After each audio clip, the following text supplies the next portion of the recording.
phone. Hang on, you got to pray first.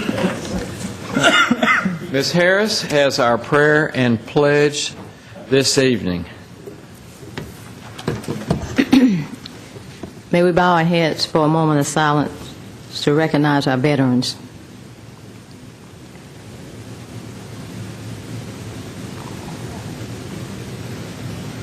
Dear Heavenly Father, we come to you just to say thank you. Thank you for the veterans who have fallen on foreign soil, that we have the freedoms that we have here.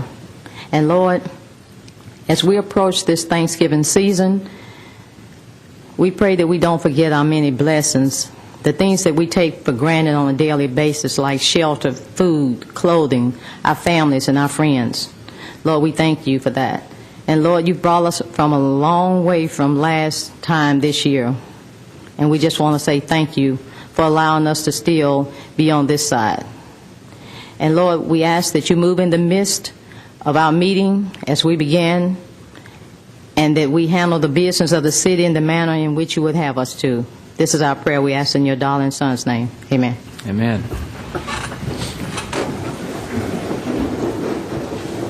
I pledge allegiance to the flag of the United States of America and to the republic for which it stands, one nation under God, indivisible, with liberty and justice for all. Play ball. Good evening and welcome to the Murfreesboro City Council November 15th, 2012. And I believe one of our city staff members has a birthday today. Would that be correct? Did I miss it? The 21st, if you're speaking to me, Mayor.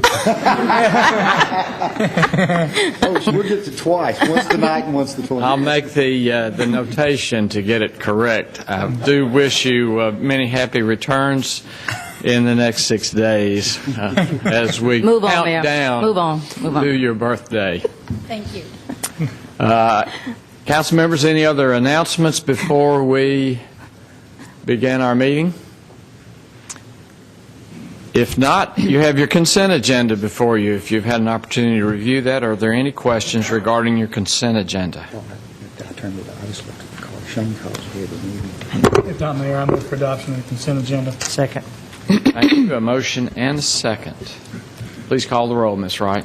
Mr. Gilly. Aye. Ms. Gels-Harris. Aye. Mr. McFarland. Aye. Mr. Smotherman. Aye. Vice Mayor Washington. Mr. Young. Aye. Mayor Bragg. Aye. You also have the minutes of the October 18th, 2012 regular meeting.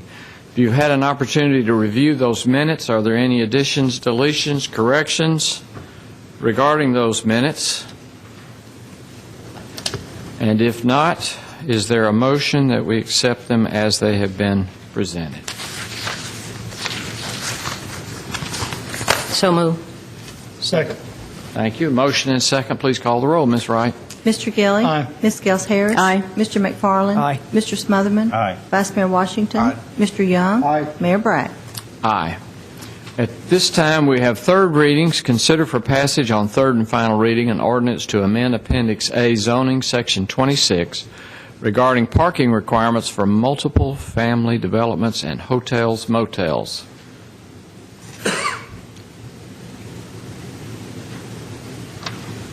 Move for passage on third reading. Second. All right, motion and second. Please call the roll. Mr. Gilly. Aye. Ms. Gels-Harris. Aye. Mr. McFarland. Aye. Mr. Smotherman. Aye. Vice Mayor Washington. Aye. Mr. Young. Aye. Mayor Bragg. Aye. This time again, we'll consider for passage on third and final reading an ordinance to amend Appendix A zoning, Section 25, regarding Christmas tree sales, accessory to an institutional group assembly use. So moved. Second. Motion and second. Please call the roll. Mr. Gilly. Aye. Ms. Gels-Harris. Aye. Mr. McFarland. Aye. Mr. Smotherman. Aye. Vice Mayor Washington. Aye. Mr. Young. Aye. Mayor Bragg. Aye. At this time, also on third and final reading, we'll consider for passage an ordinance to rezone an area located along Old Ascasas Highway to residential multifamily 16 RM16 district. So moved. Second. Thank you. Motion and second. Please call the roll. Mr. Gilly. Aye. Ms. Gels Harris. Aye. Mr. McFarland. Aye. Mr. Smotherman. Aye. Vice Mayor Washington. Aye. Mr. Young. Aye. Mayor Bragg. Aye. At this time, we'll consider a renewal of a certificate of compliance for Philip Poteet Jr. and Charles E. Farrell at Murfreesboro City Limits Liquor and Wine located at 5353 Northwest Broad Street. Ms. Wright? Mayor, this is a requirement for all of the liquor stores by the state of Tennessee. They do this once every 2 years, and this location has met our requirements. All right, it's met the requirements. Move for approval. Second. Thank you. A motion and second. Please call the roll. Mr. Gilly. Aye. Ms. Gels Harris. Aye. Mr. McFarland. Aye. Mr. Smotherman. Aye. Vice Mayor Washington. Aye. Mr. Young. Aye. Mayor Bragg. Aye. You have your renewal. At this time, pursuant to a resolution adopted by the City Council on October the 18th, 2012, we'll conduct a public hearing to consider amending approximately 22.7 acres of planned industrial development PID district located along Jobi Jackson Parkway. Pinnacle Financial Partners is the applicant. Notice of the said public hearing was published in the October 28, 2012 issue of the local newspaper. Yes, Ms. Ely, welcome. Thank you, Mayor and council members. The first public hearing that Planning Commission is sending to you today is to consider amending a PID zoning for property located south of Jobi Jackson Parkway. The property is immediately adjacent to the Amazon Fulfillment Center, which is currently open, and has Interstate 24 run along its southern boundary. The Magnolia Trace single-family subdivision is located along the eastern side of the property, and you can see the subdivision by looking at the map. There's also the Coldstream subdivision located, and both those subdivisions are in the unincorporated area of Rutherford County along the eastern side of this property. The property was zoned PID, Planned Industrial District, in 2008. At that time, there was no anticipated user, but the approach they decided to take was to request a PID zoning. As you know, there's a very specific plan that goes along with the PID zoning, and if there are any changes to that plan that are considered substantial, they must go through the zoning amendment process, which is why this is coming back to you today. The applicant's requesting to relocate the proposed drive into the site, and to do that, it's a legislative action and requires your approval. Of course, when this plan was initially approved, there were factors that we didn't know, such as the Amazon Fulfillment Center. Currently, there is a street that we've built called Richard Reeves Drive, and you can see that on the map that I've got on the overhead in your packages. The owners of this property would like to tie into Richard Reeves Drive, since Richard Reeves Drive is a signalized intersection, thereby improving the access to Jobi Jackson Parkway for those vehicles that are coming to and from this site, and for the other vehicles that travel along Jobi Jackson Parkway. So the plan is to relocate the drive as shown in the program books that you have on your iPads. The planning staff also opened up for discussion with the neighbors whether they wanted 10B Drive to connect through to this new street and thereby go to the signalized intersection. We heard a resounding no at the neighborhood meeting and at the public hearing that they did not desire 10B Drive to be extended, so the plan does not include that extension. It's not a part of this plan. It's not a part of the request for 10B Drive to be extended into this new street. Just make that clear. I did mention that we had a neighborhood meeting before the public hearing for this application where we invited people to come and, of course, get familiar with the plan before the night of the public hearing. You do have the program book before you, so if you have any questions either before or after the public hearing, either myself or the representative of the applicant, Mr. Bill Huddleston, will be glad to answer them. The Planning Commission did recommend approval of this PID amendment unanimously, with 2 members abstaining from that vote, so that would have been all 5 members with the 2 abstentions. If you have any questions about this, I'd be glad to answer them either before or after the public hearing. Any questions for Ms. Ely?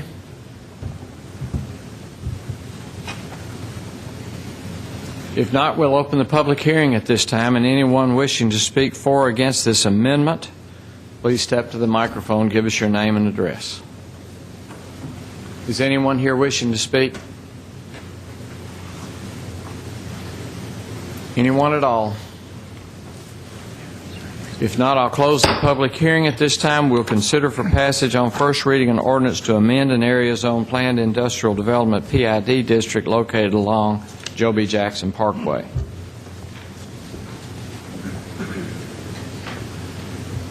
Move for approval.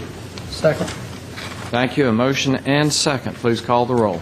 Mr. Gelli. Aye. Ms. Gels Harris. Aye. Mr. McFarland. Aye. Mr. Smotherman. Aye. Vice Mayor Washington. Aye. Mr. Young. Aye. Mayor Bragg. Aye. At this time, pursuant to a resolution adopted by the City Council on October the 18th, 2012, we'll conduct a public hearing to consider amending the zoning ordinance regarding land use intensity ratio for multifamily developments. The Planning Department is the applicant.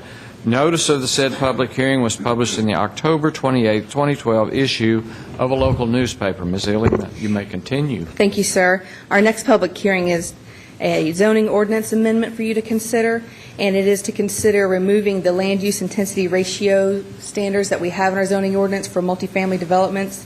This came about after the Planning Commission reviewed a site plan for a zoning change request from PRD to RM16. The PRD zone was for apartments, from apartments to apartments, to allow the development of some student housing here in Murfreesboro. The applicant was able, or believed that they were able, to meet all our standards except for these land use intensity ratios. And so that prompted staff to look into these ratios and see how they affected our site development, see how they contributed to our community, and see what benefits they had to the site and on the site plan. We did look at them. We looked at other communities, and I think basically, well, not I think, I know, concluded that they really don't have as much effect as they once did. I think that we adopted them in 1984, and that was before we have our landscape ordinance, which was adopted, I believe, in the 90s, and that was before our stormwater quality regulations, which we currently have, which both require open space. Prior to those two ordinances, there was no open space requirements, and that's where these came into play. So it is staff and Planning Commission's recommendation that you, of course, consider this amendment and approve removing these requirements for multifamily developments in the RM12, RM16, and RM22 districts. We did include a draft of the ordinance for you to review, and if you have any questions about that, we'll be glad to answer them either before or after the public hearing. I believe that the new the standards we have now actually are a benefit to our community and provide open space that's usable. The open space ratios really just required, I think the best way to say it is some math to be on the site plans, but not good design. And so the standards we have now, I think, encourage good design and not just coming up with some numbers. So it is Planning Commission's recommendation that you approve these amendments unanimously. If you have any questions, staff will be glad to answer them either before or after your public hearing. Anyone have a question for Ms. Ely regarding this? Mayor. Yes, Mr. Ms. Young. Ely, we did study the requirements in other communities similar to our size in the southeast. We did. Mr. Adelot did most of the research, but for several months he considered and studied it, and I think presented the research to you. And this wouldn't be out of the ordinary. And this effectively creates a better environment for open space on these projects. Yes, it does. Thank you, Mr. Young. Any other questions? Mayor, reading through this makes complete sense on how the calculations of floor area and everything are coming up with. So with that, I move that we approve. You should have a public hearing. We'll have a public hearing first, and then I will accept your... All right. I apologize. That's fine. Well, I move that we have the public hearing then. All right. If there are no further questions of Ms. Ely, then I will open the public hearing at this time. Anyone wishing to speak for or against this amendment to the zoning ordinance, please step to the microphone and give us your name and address. Is anyone here wishing to speak for or against? Last chance. If not, I'll close the public hearing, and then Mr. McFarland, I would. you can move for passage on first reading to amend the zoning ordinance regarding land use intensity ratio for multifamily development. So moved. Thank you. Is there a second? Second. Thank you, Mr. Gilly. Please call the roll. Mr. Gelli. Aye. Ms. Gels Harris. Aye. Mr. McFarland. Aye. Mr. Smotherman. Aye. Vice Mayor Washington. Aye. Mr. Young. Aye. Mayor Bragg. Aye. At this time, we'll consider recommendations of the Planning Commission to schedule public hearings. Zoning of approximately 6.014 acres to be rezoned from planned residential development, PRD district, to planned commercial development, PCD district, rezone approximately 1.01 acres from planned residential development PRD district to single-family residential 15 district, and to amend a planned residential development PRD district of approximately 31.85 acres along Blackman Road. Bob Parks is the applicant. Mr. Adelite, welcome. Thank you, Mayor Bragg and members of the council. During its regular meeting on November 7th of 2012, the Plan Commission conducted public hearings on both of the following matters, after which it recommended approval of both of them. And the first is the item for the property on Blackman Road that you just mentioned, and the second is a zone application for PRD amendment for approximately 6.62 acres along Manchester Highway. The council needs to schedule these matters for public hearings. No public hearing tonight, just to schedule them for some future date. All right, Ms. McGannon. Mayor, I would suggest December 20th.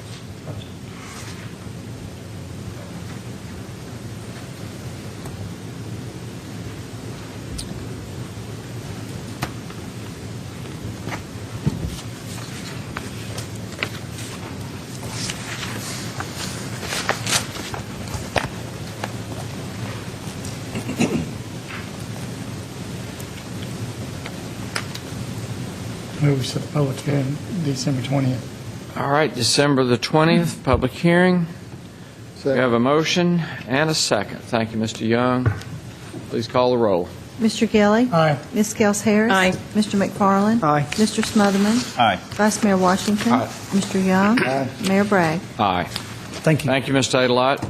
This time we'll consider recommendations of the Chief of Police with regards to purchase of police vehicles and equipment. Chief Chrisman, welcome. Mayor, good evening. It's a pleasure to be with you tonight. If you'll bear with me just a moment. We have a proposal for you tonight to take a look at a new generation of police vehicles for the police department. And we'll have a graphic for you to take a look at here in just a second.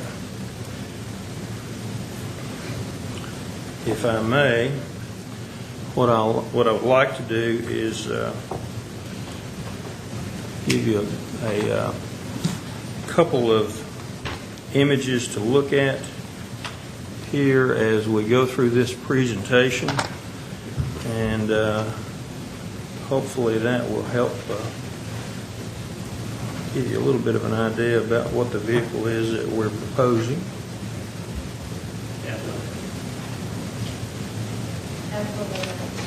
Got it.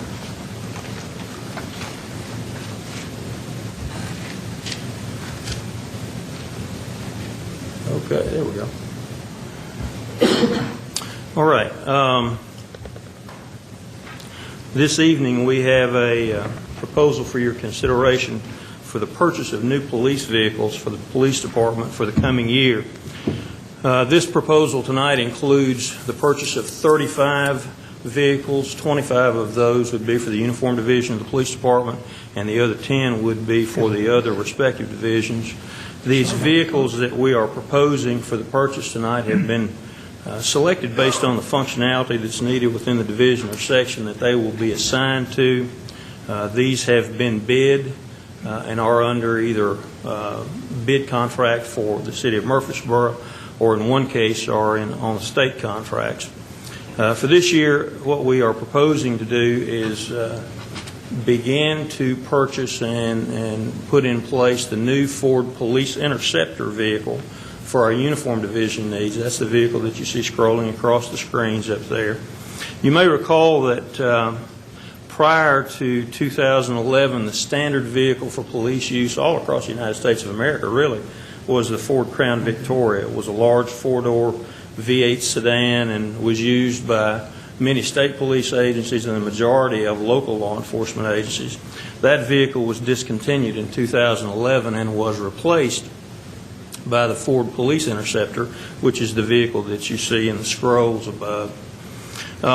We didn't buy any vehicles last year. This is the first year that we are purchasing a new fleet of vehicles. And as you see from looking at it, this vehicle uses the Taurus body style. But other than that, it was redesigned from the ground up to be a law enforcement vehicle. The trunk's been redesigned. The cabin of the vehicle's been redesigned. One of the major features that we wanted to look at, and I know that you all are concerned about, is The next generation of police vehicles being a more fuel-efficient vehicle. We are spending something near $750,000 a year in the police department for fuel. In the last 15-month period, the Crown Victoria fleet in the Murfreesboro Police Department drove over 2.3 million miles. So one of the things that we've looked at and we've talked at length with the city manager about is how we integrate, if you will, a new, more fuel-efficient, better designed vehicle into the fleet for the police department as we move forward. So we have a vehicle that's been designed from the ground up for law enforcement use. It has replaced the Ford Crown Victoria. The old Crown Victoria had a 4.6-liter V8 engine. The vehicle that you are looking at on the screen there is equipped, as we propose to buy it, with a 3.5-liter V6. Let's talk a little bit about mileage for a moment, if we can. The fuel economy rating for the Crown Victoria was estimated at 14 miles per gallon. If we take the records that we got from Fleet Services for the 15-month period from July the 1st of 2011 through today, as I said, we logged 2,232,730 miles and averaged 10.2 miles per gallon in the Crown Victoria fleet. The new vehicle that we are proposing to purchase for these first 25 for the uniform division, again equipped with a 3.5-liter V6, has an estimated fuel economy rating of 18 miles per gallon. If you use the same transfer and you say, well, the Crown Victoria was rated at 14, we got 10. The new vehicle is rated at 18. If we get 14 miles per gallon, we're still going to increase fuel economy by 4 miles per gallon. A little quick math as I was preparing to come over gets me to this place. If you take that 25 vehicle fleet that we're proposing to buy and project that over a similar 15-month period, we estimate that 4 mile per gallon savings could result in 13,750 gallons of fuel saving over that 15-month period for those 25 vehicles. That's significant. And we feel like that not only will provide our police officers with a great vehicle going forward, it'll improve our fuel economy, and we feel like that's a win-win for the city, for our citizens, and obviously for our police department. There's been some good deal of discussion about the Caprice, the Chevrolet Caprice vehicle. I've had some comments and some questions from some of the council members, so let me try to answer a couple of things. The Caprice is an outstanding vehicle. There's no question about that. The Highway Patrol has chosen that vehicle as their vehicle of choice. The vehicle that they're buying is a V8. It has a V8 engine in it. It comes equipped with a V6 that you can purchase as well. However, in the bids that we recently took, the bid cost of the Caprice was $24,909 per unit, as compared to the bid cost for the police Interceptor made by Ford at $22,254. That's roughly $2,655 a unit times 25 is $66,000. So what I think you want us to be doing, I can guarantee you what our city manager wants us to be doing, is trying to find the best value for our tax dollars and certainly for our capital improvement monies where we're borrowing funds to improve and enhance our fleet. Was that V6 to V6? I believe, yes, sir, I believe that it is.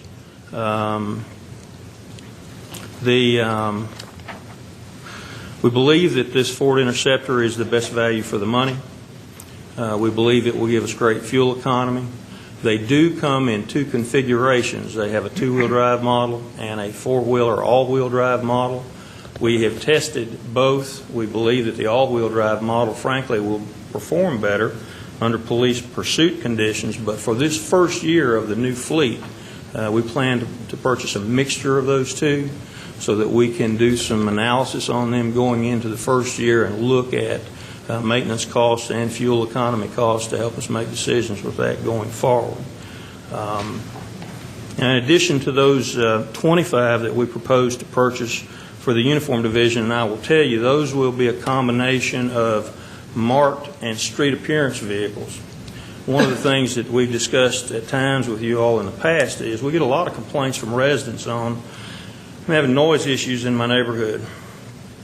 I'm having specific kinds of traffic enforcement type issues in my neighborhood or throughout the city. So several years ago, we began to integrate some street appearance vehicles into the fleet. They're exactly the same as the marked vehicles, the only difference being they're plain on the outside, they have street colors on the outside, and all the lighting package is on the inside of the vehicle.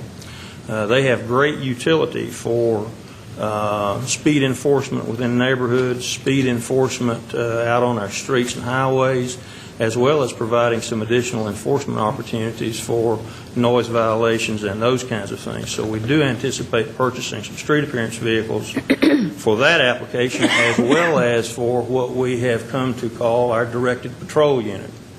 In the police department, you may recall that in several situations when we have problems in neighborhoods, we assign our directed patrol unit as kind of a task force to address those issues and resolve them, and we found that an unmarked vehicle or a street appearance vehicle works very well for them. The 10 unmarked vehicles that are included in this request for purchase tonight will be a combination of Chevrolet Impalas. They have worked very well for us in criminal investigation usages. They are of lesser cost initially than any of these vehicles that we're speaking of. And by the time that we equip them with undercover lighting, they're quite affordable. There will also be a couple of small SUVs, one minivan, and a small two-wheel drive pickup that's included in those as well. The overall cost of the Uniform Division vehicles with all equipment, and that includes radar, mobile data, the mobile video recording systems, and all of the other required equipment, is roughly $50,000 per vehicle. So at 25 of those brings that total to $1,250,000. The cost for 10 of the unmarked vehicles is projected at $264,000. Those totals are included in your capital improvement program monies for expenditure during the 2012 year. And with that, Mayor, I'll be glad to try to answer any questions that you have. I would add one last thing. You may recall that a couple of years ago we put in a program called Operation Teleserve, which allows people to call in and make telephonic reports for issues where they do not require a police response. That has continued to be an effective tool for us. Saves fuel and saves police time by letting them file reports telephonically without having to roll a police officer to those residences. That's been very well received. We think that's resulting in some fuel savings, and we will be continuing that for the foreseeable future. Be glad to answer questions. Any questions for Chief Crispin? Ms. Harris? Yes, sir, I have a couple. I don't know if the council members have received a couple of phone calls from a couple of the officers, so I'm going to try to address some of the questions I was asked and some of the comparisons I was given, Chief, and I stand to be corrected. Comparing the Taurus to the Capri, it's my understanding that the front-wheel drive is an all-wheel drive, and typically these type of cars are used in places that have high density of snow, whereas the Capri has the rear wheel drive, which is what our officers all have been trained in. 16 miles per gallon, and compared to 15, which is a wash. The Taurus that we are looking at purchasing, supposing it has a tight space for our officers, by the time they get their equipment in there, it's pretty tight compared to the space that's in the Capri. It's much larger. The back of the car on the Taurus, it sits up high, and there's a blind spot, whereas the Capri sits down lower. And the windows, they're smaller rear windows, and these are some of the safety features. They have smaller rear windows, whereas the Capri has the large windows, and it's an increase in liability because of more blind spots on the Taurus as compared to the Capri. And also, visibility, as far as backing up, it's a big issue, and I talked to Fleet Services, and they do have incidents where, officers back up because of blind spots, and they get repairs. Also, the front wheel drive out at Fleet Services with the Taurus, they have seen a lot of axle and motor mount problems, whereas with the Capri, they would not have that problem. And it's a uniframe body, meaning that it's no frame, it's all metal compared to the Caprice. Those were some of the comparisons. So I wanted to bring this to the council's attention because some of the officers have brought these comparisons to my attention. And as far as the price comparison, looks like it was around $16.55 difference. But I guess first one thing that was brought to my attention, our officers are pretty buff, some of them.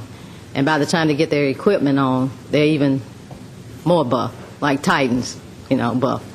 And some of them feel that the Taurus is going to be just too tight. I haven't been in the auto industry, and I'm asking my fellow council members to help me with some of these concerns that some of the police officers have in comparing the two automobiles. And one other question I do want to ask, how many of these cars are going to be pool cars compared to cars that officers are taking home? Ms. Harris, we currently have 11 vehicles that were designated for replacement this time out of this 25. Those are high-mileage vehicles, some of which have already been taken out of service because of maintenance histories. So the estimate, I think, at this time is that about 11 of those vehicles would go back to pool assignments, and the remaining 14 would be used for take-home vehicles. We have, I think, something in the neighborhood of 12 to 15 officers, 12 at current who are eligible for take-home cars that we do not have cars for. And by June of 2013, we'll have another 4. So 16 people who will be eligible for take-home cars within the remainder of this fiscal year. Within those 25, I anticipate 11 will go to the pool, and the other 14 will go to take-home cars or other assignments as needed. Okay, because in talking to Fleet Services, it's a fact that the take-home cars are taken care of better. Absolutely. And, I guess typically if I own something, I'm going to take care of it more than if I use your car. And plus, the pool cars are driven 24/7. And so that makes a real big difference as far as maintenance on the cars. It does. And just for the reminder of the members of the council, the way our take-home policy works at this point, you become eligible for issuance of a take-home car once you complete your training period and you're actually assigned to a solo assignment in the field, assuming that you live inside the city limits of Murfreesboro, or if you are one of those officers who is on call for emergency response, like our special operations people, all of our criminal investigators who are subject to recall at any time, 24 hours a day. They are able to drive a city vehicle outside the city because of their 24-hour call status. As we sit right today, I have 12 people that are eligible on that take-home list, and certainly we look forward to those assignments because not only do you have that increased savings from maintenance issues and better care of the vehicles, but as we saw when we had to mobilize a number of officers in a hurry for tornado responses and other things, if those vehicles are available, you can put a large number of police officers in service very quickly. I'll be glad to try to respond, Ms. Harris, to some of those other things. Yes, sir. If you'd like, or if you want Well, I just wanted us to seek other discuss council input. as a council and discuss it with you. Sure. Yes, sir. Ms. Harris, I have had numerous conversations with police officers over the last 6 months about this, and I have had some conversations with senior staff about the chief of police about these concerns. So this is not new. This is something that they have studied for a while, 6 months, 8 months, a year, maybe the comparisons of the two. Yes, so this is not something that they're not aware of. So that's just a statement. Mr. Gilley. Chief, I remember a few years ago when we went to a program of using the Impala as a marked squad car, and that really didn't pan out as well as I think some of our officers wanted. Any assurances about the size and the ability to get in and out of the Interceptor versus what we went through 10 or 12 years ago with the Impala as a marked I think squad car? as we move from the Crown Victoria into a smaller vehicle, there's no doubt that you're going to have less room in those vehicles perhaps than you do with the larger vehicles. But now there's a factor to be considered. Not all of our vehicles are two-person vehicles. If you have a training officer, you'll have someone that's two up in a vehicle. There are some other options that we're looking at for mounting transport inserts in the back of the vehicles that would allow the driver's seat perhaps to go back a little further. I think those are some things that we'll have to look at going forward. I don't know from the information that we've looked at that the size or the interior cabin space of the two vehicles is marginally different. Maybe a little bit more room in the Caprice, but it's limited difference. I think when we looked at the Impalas before, Mr. Gilliam, you're referring to that first generation, they were all front-wheel drive vehicles. Right. And we had some maintenance issues with those. Right. There is somewhat of a concern about this generation of vehicles in the front-wheel drives, and that's why one of the things that we want to look at is an all-wheel drive package that comes in the Interceptor. Captain Smith is here tonight, and he was actually able to drive one of those vehicles and tells me, as does all of the people who have driven them. We have 2 or 3 of these vehicles in the fleet already that they handle unlike any vehicle they've ever driven before, and actually had one officer that described it as the finest police car he'd ever ridden in or driven. So I think there are some unknowns. Okay. But we believe that these vehicles will serve us well, and that it's a reasonable transition into this next generation of vehicles for us. Chief Chrisman, I'm in no way of saying that you didn't do your homework. I'm not saying that. And Sure. Mr. Young, if I imply that, I didn't mean to imply. I was just, your job as a council person is to listen to everybody, Right. and so is ours, and we've heard from different sources, and I didn't know if you Right. aware of that. So, And I also, from my point of view. Yeah. and I just think it's worth us looking at, the comparison, because I understand that Kentucky, Lebanon, and the Tennessee Highway Patrol, they've all now gone with the Capri because of some of these comparisons.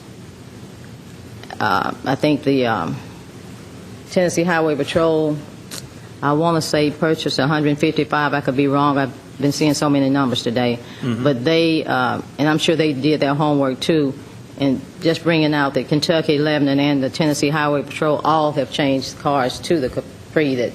And I'm not sure about Lebanon. I would suggest to you that the Tennessee Highway Patrol and Kentucky, if it's the Kentucky State Police, are using those vehicles in different environments than what we would be using ours in a municipal environment for. Those involve a lot of highway work, a lot of, I don't know that you'd say tremendously high speed, but certainly they're driving at different speeds on the interstate than we would be driving here. Frankly, I think one of the things that we have to do going forward is, and certainly we're all very sensitive to finding a vehicle that's going to fit well and that's going to be comfortable for our officers, but I think we've also got to blend that with the responsibility to move into a more fuel-efficient vehicle as we go forward. And I think the industry's doing that, whether we like it or not. I think the industry's downsizing and moving in that direction. For instance, the Metropolitan Police Department's been driving front-wheel drive Impalas for how many years, Chief? That's their exclusive vehicle of choice, and they've been using that for several years, I know. This is just from quick research because I received some calls this afternoon, and I was just told these places have them. They said Channel 5 did a special on some vehicles not too long ago, and I'm not aware. I'm not car savvy. I have a Altima. I don't even know if it's front or rear. I really don't know. So, but I think it's worthy that we talk about these things. And just out of curiosity, were the officers asked what kind of cars they thought they would like? I mean, I know you would get $1 million, but were they input, did they have input on the We selection? did not poll them, Ms. Harris, no, we did not. The vehicle, as we say, the standard vehicle for police for many, many years has been the Ford Crown Victoria. We have 108 of those. And we felt like that the Ford Interceptor was the best choice for the replacement going forward for all of the reasons that we've said. The fuel economy ratings are better on it than the Caprice. The cost per vehicle is better than the Caprice. And we just felt like this was the better choice for our needs moving forward. Let me mention a couple of things. I do think I read a little bit of an article in one of the Auto Week magazines comparing the three, which was the Dodge, the Chevrolet, and the Ford. And I'm not sure that they came up with a recommendation of what they thought was the better of the three vehicles. I did get a call, I'll let you know this, about 5 months ago that Belle Meade was buying diesel model Volkswagen police cars in Nashville and wanted to know why we weren't also buying diesel model Volkswagen, since Volkswagen has located in the state. And so there's lots of choices out there. There's no question about that. There are. If you would like for the council to defer and get some answers for you, poll the officers, do whatever else. Well, I would just like the Certainly, if you input. want to make that recommendation, I mean, it might be give the chief time to do that. Well, I would just like the input of the rest of the council. Just anybody else want to comment? We're all car nuts, and we don't drive Ford Interceptors, and really in our lives don't want to see one unless we really have a problem. So I don't know. Does anybody else have some other comments? Well, I mean, I guess, and you just mentioned the fact that there's a Ford, a Chevy, and a Dodge. And the Dodge hasn't been mentioned. Is there a reason that the Dodge was not considered? Let me see. I'm trying to think. I want to think, Mr. Smotherman, that as we've looked at the Dodge product and the maintenance costs on that vehicle, and we don't have any of those in the fleet, but I believe we've had conversations with our fleet services manager about product literature that they have seen on maintenance issues with that vehicle. And I think there were some concerns raised about that one and some issues that it might present moving forward. There was recently a show on one of the cable channels. I think it's called Top Gear or something like that. But they did a study on all three police cars. Mm-hmm. And as best I recall, I think the Dodge was a rear-wheel drive. Is the Chevy a front-wheel drive? It's both. I think the one that a lot of the officers are interested in is a rear-wheel drive. Well, I think the one they tested was a front-wheel drive, I believe. But and then the Ford, which is the basically new model, which is kind of the new Crown Vic, I think, which was a ground-up build police car almost. Yes, sir. The Ford was the unibody, which truly, 18 and a half years of automotive experience, I would say that the unibody is the safer vehicle. And of course, I know some people who drive trucks like to think that the truck is safer, but actually on impacts, because of crumple zones and the ability for the vehicle to collapse, the automotive standards indicated to us that the unibody was the safer vehicle, which would lean towards the Ford as well. They did point out the situation with the driver area being slightly smaller on the smaller vehicles, and I guess the concern that they had when they did the show with full gear on, that it was more difficult getting in and out of the Ford than it was the Chevy. However, I think that's more so the size of the car, and certainly, I'm all for the more fuel-efficient vehicle as well. The model that they tested was an all-wheel drive unit, and they, too, felt that the all-wheel drive vehicle, although it wouldn't do a burnout, it was by far the superior vehicle as far as the handling modes and the handling characteristics of that vehicle. So, personally, I think the car that you're looking at is a very good car. From my standpoint, I mean, I think it sounds to me like they're very well going in the right direction on it. Mr. Gilly?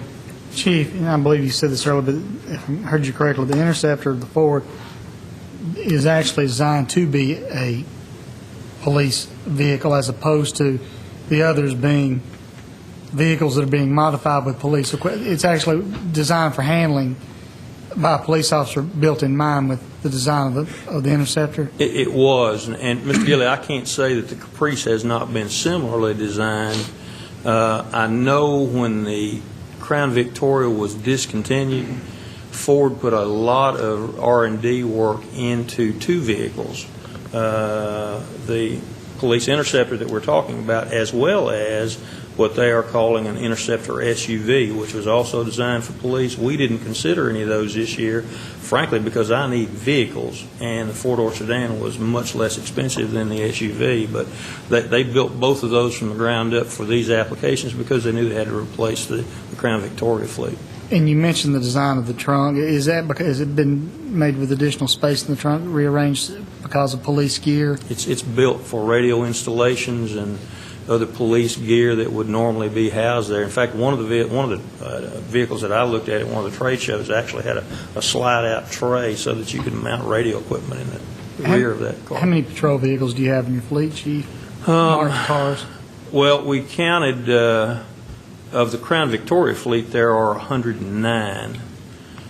We've got some other vehicles that are used by Uniform Division staff that aren't in the regular patrol operation. In the regular patrol fleet, for all of our Uniform Division folks, what's that number, Chief? Do you know? 145, roughly, somewhere in that range. So this is roughly a fourth or so, or a little less than a fourth of Yes, sir. your first. What I'm getting at is if this doesn't work out as well as you're wanting it to, as we do other replacement rounds in the future, there's still a significant portion of the fleet as it's replaced.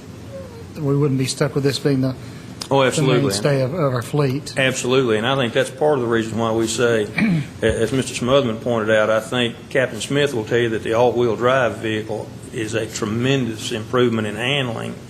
But we probably want to look at some of the two-wheel drive vehicles as well to see what those comparisons are in terms of economy and maintenance issues. Any other questions? Thank you for your comments, Chief. Yes, ma'am. Thank you for your questions. Thank you. Any other questions or comments? You have this recommendation.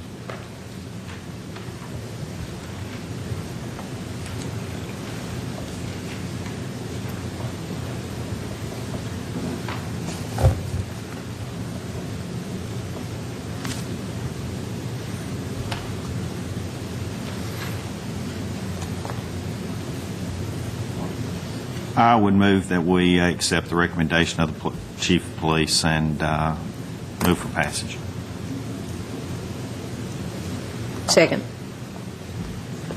Thank you. Motion and second. Please call the roll. Mr. Gilly? Aye. Ms. Gels Harris? Aye. Mr. McFarland? Aye. Mr. Smotherman? Aye. Vice Mayor Washington? Aye. Mr. Young? Aye. Mayor Bragg? Aye. Thank you, Chief. Thank you very much. This time we'll consider recommendations of the Service Excellence Coordinator to form a Citizens Academy in early 2013. Ms. Logan, welcome. Thank you. Good evening, Mayor, members of Council. Thank you for having me this evening and letting me speak before you. The reason that I come before you tonight is to ask you for a proposal and approval of a Citizens Academy. This was something that Mr. Washington asked the staff to look into, and we kind of got the ball rolling, and now we present it for you tonight. One of the main four goals the city has stated is something that's very important to them is citizen engagement and the concept of citizen engagement. And I think that the city has already found many ways to try to engage our citizens. And our very successful police and fire academies have been a model for ways to engage our citizens. I am a graduate of the Citizens Police Academy, and I think some of you all are as well. And hopefully next year we'll be a graduate of the Fire Academy. But it's a wonderful way to really get out there and learn about your government from a different level. And this is an opportunity now to expand upon that and create an academy that looks at the whole of local government and to be able to look at all of the different areas of local government and all the services that we provide. We have a very talented workforce who goes through great extremes every day, in my opinion, to come out and provide the services that are needed in our community. So this would be something that we would like to start in January of 2013, if you do approve it, something that we'd like to get rolling on immediately in terms of applications. We're proposing to have it on Monday nights. And the reason we selected a Monday night was so that it would not conflict with the Tuesday night scheduling of the current Citizens Police Academy and current Citizens Fire Academy. We wanted to make sure that we didn't do anything to conflict with our very successful other programs.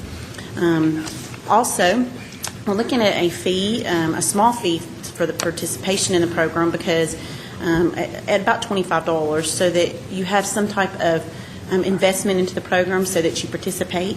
We've done the research and found that we would propose an 8-week program, and it's something where we would like each one of you all to be involved with on each week, have kind of a special week as you work with us on that, unless you'd like to participate as a student, and you may do that as well. We would like to open it to anyone first who is a resident of the City of Murfreesboro, followed by those who own property in the City of Murfreesboro and those who work in the City of Murfreesboro, including City of Murfreesboro employees. We think that this is an opportunity for them to also participate and learn about other areas of their government, and we would love to have them. In fact, there's one of our teams, one of our leadership teams focused on the customer team within our city is even looking at trying to take the same concept and adopt it for our employees to also do an employee citizens academy. And that's something else that we'll bring back to you at a later date. But trying to find ways to really just engage everyone and involve them in any measure that they would wish to be engaged with. We've been working on trying to come up with a good logo for this, and if we go to the screen, I'll show you. This is just one of the many that we're just looking at right now. Let me get this off of here. Thanks, Marcus. This is just an example of the logo, and you'll see that we want to keep our rotunda as our center of our logo. It's our branding now. In all of the city's logos, you'll find the rotunda, and we're just trying to find a way to continue that theme and that branding. But this is just an option. We have several that we're working on. This is not a decision. We've got several that we're playing with, but just wanted to kind of show that to you to get you excited and hopefully kind of try to get the public at home excited about what we're trying to do here with this program. So with that, I'll be glad to answer any questions that you have. Questions from the council? Mr. Washington, thank you for providing the impetus for doing this, and I think it's an excellent program, and I think you've done a lot of research thinking about who and when and where. One thing I would think might be of some value is to have a advisory board from the participants in the Citizens Academy who perhaps could meet with you as you're preparing for the next year's. I'm assuming you're going to have it once a year, or if there's a lot of interest, you could have it twice a year. Yes, actually, if we have a lot of interest, we would like to have it at least twice a year, possibly with it being 8 weeks, 3 times a year, just depending on the level of interest out there. I hope that people are interested and want to participate. So I hope that we have so many requests that we have to have it on a rotating basis.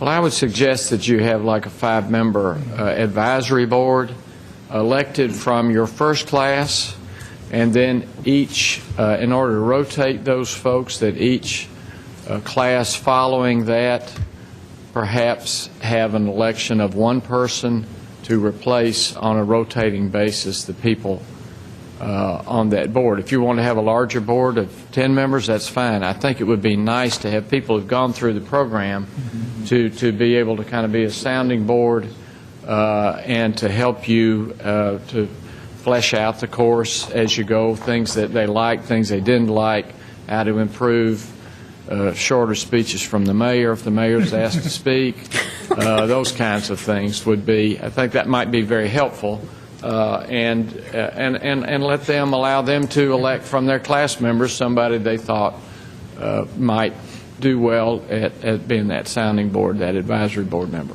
Certainly. Thank it's just you, a Mayor. suggestion. No, I actually heard from a professor today that evaluations are very important, and they're more important midterm than they are at the end, because then if you get them in the midterm, you can at least actually go and make changes and affect some people who are in alterations. class right then. So I think that that's an excellent idea. That's something that we have to constantly be trying to find ways to improve, because we want it to be fun. I think that if it's not fun and it's not enjoyable, then that gets out. And the way your best form of advertisement and the best way to keep people involved is word of mouth. Is for them to hear good things about it. So we want to do what the people want us to do, so that they want to continue to participate, and they tell their friends and neighbors, I had a good time with this. You should go try it out. Any other comments? Great job. Ms. Logan, looking at the budget part of this project, it's not a very expensive project. It looks like it's about $2,200 total Yes, for sir. the entire project. However, almost 3/4 of that budget is for food. And I like the concept of what we're trying to accomplish here and educate the public as much as we can as to what goes on at City Hall. At the same time, I also want us to be a very good steward of taxpayers' dollars. And having just attended the Citizens Police Academy not that long ago, I know that they allowed us to bring a pizza or a sandwich or a barbecue or whatever it was that we wanted to bring with us. But we didn't have the expense of the food and stuff involved. I guess the only thing that would concern me about this is the amount of cost, $1,600 for the food during that time period. And, I like the project. I like the idea. I love everything about the plan except for the food part of it. And I don't know how the rest of the council feels. I mean, if it were left up to me, I would exclude that and just allow the participants. And certainly, I want to be one of the participants. I'd love to be in the first class. But if we could eliminate that or part of that, or just allow for a banquet or something at the end for the participants and their family members or something to come, we could significantly reduce that amount of cost. And I think that would be fair to the participants and the taxpayers as well. Part of the cost is for the banquet at the end. The other cost is because of the earlier start time, because of it being set at 5:30. It's whatever your wishes are, absolutely. I mean, this is just a proposal, so whatever the council's wishes are, we'll find a way to work within the means, whatever means those are. Are most of the classes, you think, going to be conducted in 218? Actually, I think they'll probably be in a variety of places in the city, because we want to make sure that we're showcasing all the different areas. Okay. So there'll be there'll be at least one class at the water treatment facility. We'll have one class at our service center. We'll have another class with our public safety. So it'll probably be at our fire department headquarters, or maybe at our police department. We want to make sure that we have the ability to be on location so that it can be very hands-on. Right. So I think that the location, while 218 will be definitely for the beginning, and at the end, in between, once we start flushing out with the different departments, they're part of the program, I think that it will be shifting locations. But I guess all those locations that you just named would probably pretty well accommodate a brown bag area that you can go into and eat at the start of the meeting, if somebody was wanting to bring their food and stuff. Absolutely. We'll make it work wherever we're at. Okay. Is part of what you're planning on charging, was that earmarked for reimbursement of the food, or Yes. so you're anticipating actually getting back as part of the fee you're charging? Part of it, but not all of it. The Okay. fee wouldn't cover all of it, no.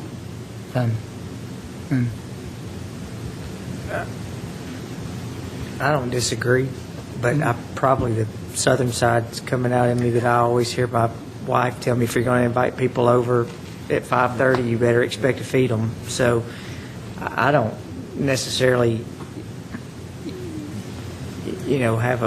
I just think if we're asking people to come and learn more about our city, and hopefully that may be someone who may run for council one of these days, or maybe it's some, so I don't, and I totally agree, because I think we have to do whatever we can to save taxpayers' dollars, but I think that may be It doesn't bother me, but that's not to say it's, I think that's part of, if we're going to have a program like that and we choose to have it at 5:30, I know it's probably tough for people to come off of work and try to figure out how to, that's just my opinion.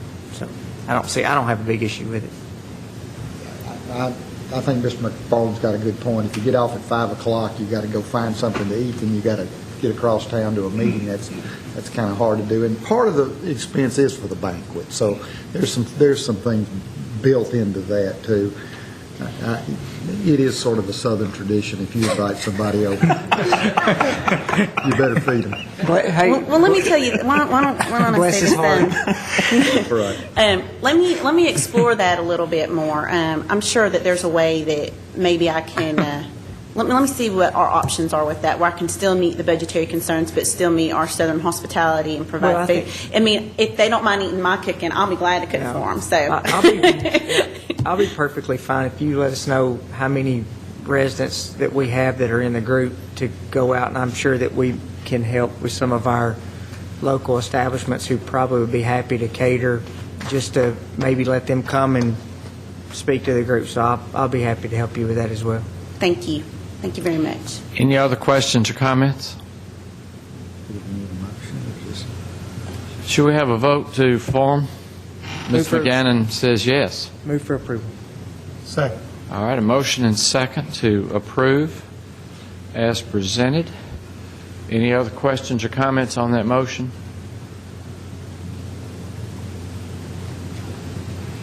Then please call the roll, Ms. Wright. Mr. Gilly? Aye. Ms. Gels Harris? Aye. Mr. McFarland? Aye. Mr. Smotherman?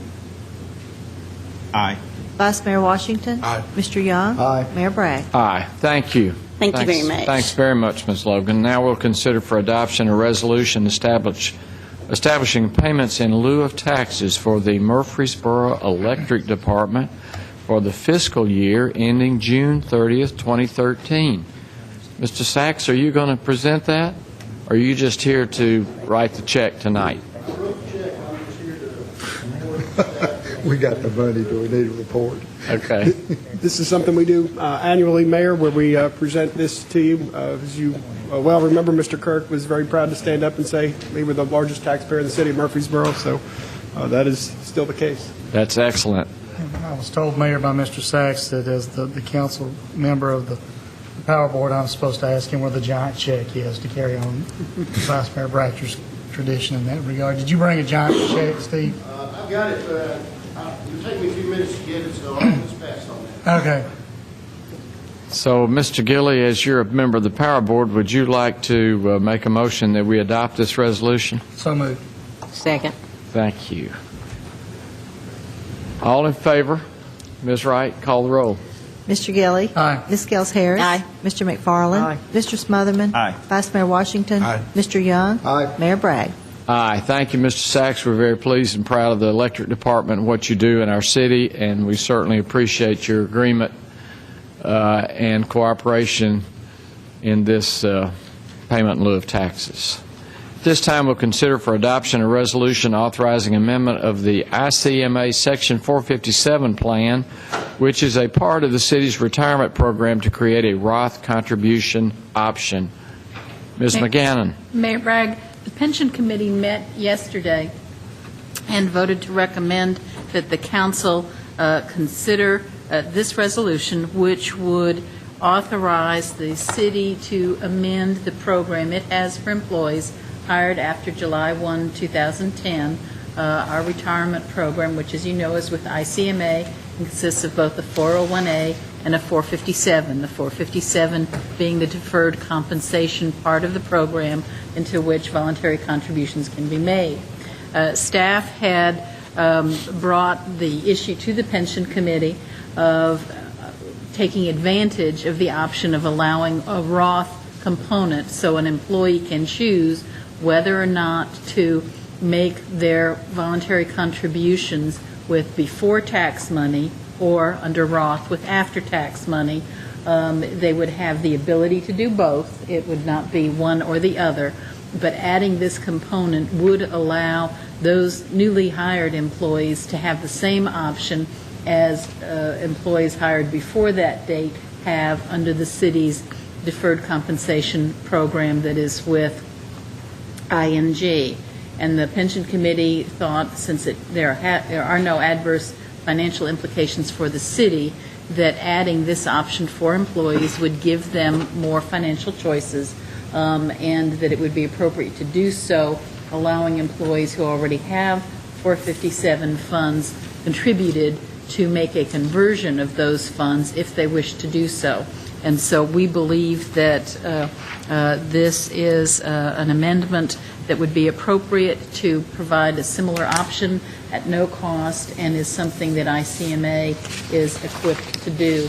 And it was the unanimous recommendation of the Pension Committee to you that you approve this. The expectation and hope is that if you act on it tonight, that there would be adequate time for education of those affected employees such that they could begin such contributions on January 1st.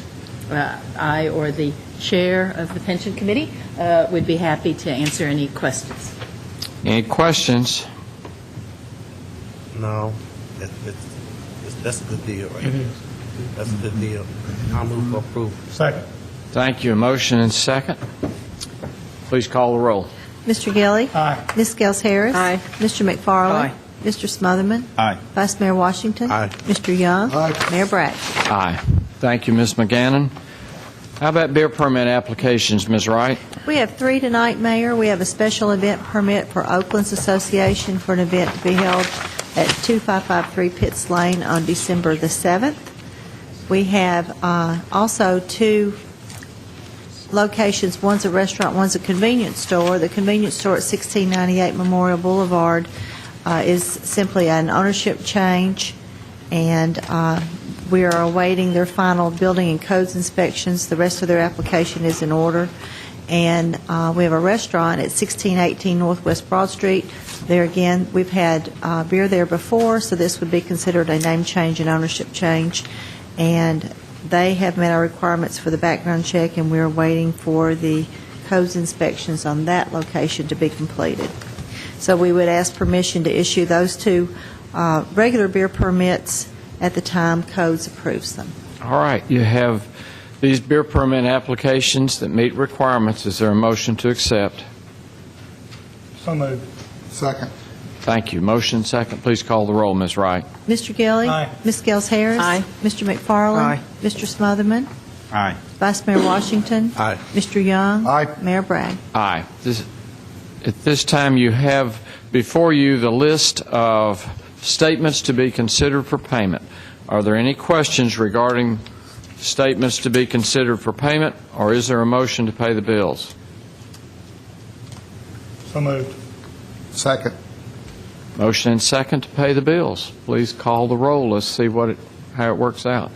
Mr. Gilly? Aye. Ms. Gels Harris? Aye. Mr. McFarland? Aye. Mr. Smotherman?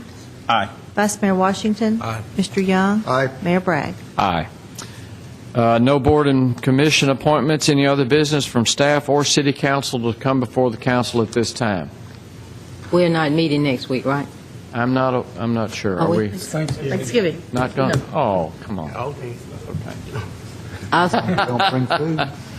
If not, I just want to wish everybody a happy holiday, safe holiday. Thank you. All right. Anything else to come before the council? Thank you, Ms. Harris. Happy Thanksgiving.